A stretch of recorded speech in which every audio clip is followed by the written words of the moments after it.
welcome to New Movie Thing Show, where we watch new movies in the theaters and tell you what we think about them. I'm Meg Turney. I'm Ross Everett, and this week we watched Kaze Tachinu, also known as The Wind Rises. If you guys didn't have a chance to go to the movie theater this week, you can always go to netflix.com/SourceFed, give you one free month of that instant streaming so you can watch some movies at home, and it's good. We've got some House of Cards up there. All sorts of good stuff. All of Breaking Bad's on there. Kaze Tachinu, or The Wind Rises, tells the story of Jiro Horikoshi, who is the inventor of the Zero plane, which is one of Japan's most famous wartime planes from World War II. And basically it's just kind of like about his life and how he designed the plane and his love for flying. And it's done in the traditional Miyazaki style, but it is not a traditional Miyazaki film. Disclaimer, I've never seen a Miyazaki film, and I'm a very westernized audience member. So from my perspective, you're gonna get that Western perspective and opinion, and from Meg's perspective, you're gonna get someone who has, more familiar with the Miyazaki style of filmmaking. We should start by saying that we saw this subtitled, so we can't comment on the English voice actors or how they changed the story for English audiences, but we did see it subtitled. Quickie review,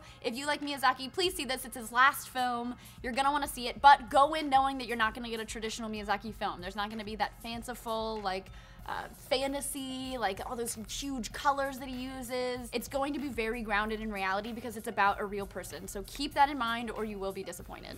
Quickie review, if you like movies that are super slow and don't have a plot and are kind of about character development but at the same time are super frustrating to get through, go see this movie. It was hard to get through, and I really wanted to like it. There are some beautiful parts. I thought that aesthetically, the way that he was able to create depth in the animation was done better than any 2D film I've seen yet. The colors were very vibrant, and the way that he was able to create both foreground and background and have like the focus right in between them was beautiful. All right, so first up, let's talk about the characters. Jiro himself, I think, was very lovable. He is nearsighted, and so he can't be a pilot, but he loves flying, so he decides to design planes. I really liked him. He was kind of vanilla to me. I felt like there was a lot there. There was a lot of passion. I felt like this had like an indie feel and that there was something unique about him, but not enough to make me necessarily care. Going into this, I had no idea that it was about a real person, so I was really trying to watch this for a story, and when I realized that there wasn't, I tried to focus on the other things that I liked, being his relationship with this Italian inventor, or this Italian plane designer engineer. And I really liked their interactions. I thought that there were some decent character relationships.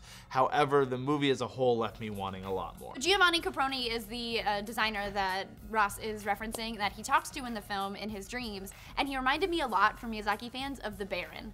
I don't know, there was just something about his presence that reminded me a lot of the Baron, so I guess it gave it like that little Miyazaki touch that made me nostalgic, but I really liked their interactions. I thought they were really cool. I loved the way that he kind of talked to Jiro and was able to like open his mind to different things. I don't know, I felt like that was the big, that's what I miss in Miyazaki, is like the big fantasy world, so that was like just little touches of it. And leaving the film, those are the moments that I come away remembering. A lot of themes are stated, a lot of like ideas are planted. So for those of you who don't know, the kamikaze planes that were used during World War II were these Zero planes that were invented by Jiro. And the film never flat out comments on it. However, there are some nice like themes about what these characters believe that planes are to them and should be used for, that all come through the interaction with this guy. So that was a nice part of the film. However, they were few and far between, those sequences.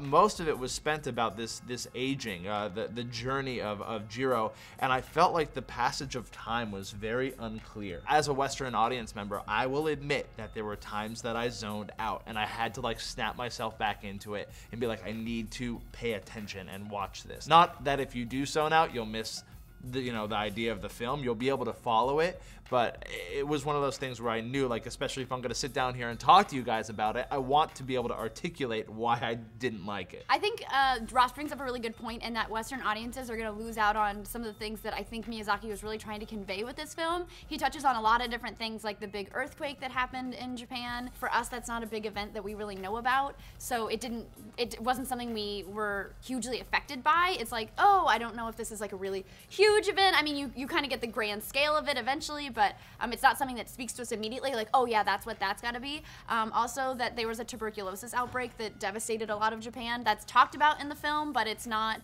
a huge portion of our understanding of that time. It's just kind of, we feel it's like an unfortunate event. In fact, when I was looking over notes for this, I had no idea that it was that widespread. So, I mean, even somebody who's fairly familiar with Japanese history, it wasn't something that spoke to me. And on top of that, how they viewed their economic times before World War II is another big theme that they're trying to touch on in the film, how they feel behind other countries. That's just something as a Western audience we aren't familiar with. I was able to pick up on that because they were commenting about how far behind they felt to the other cultures and to the other even countries that were designing planes. Right. The film is long. It's 2 hours. It's a 2-hour-long film, so for any kind of movie, you're going to be like, where's this going? Not to mention that it doesn't follow a structure that I'm familiar with. Even when you're watching a long film, if it follows that 3-act structure, you tend to know where you are in the journey of the film.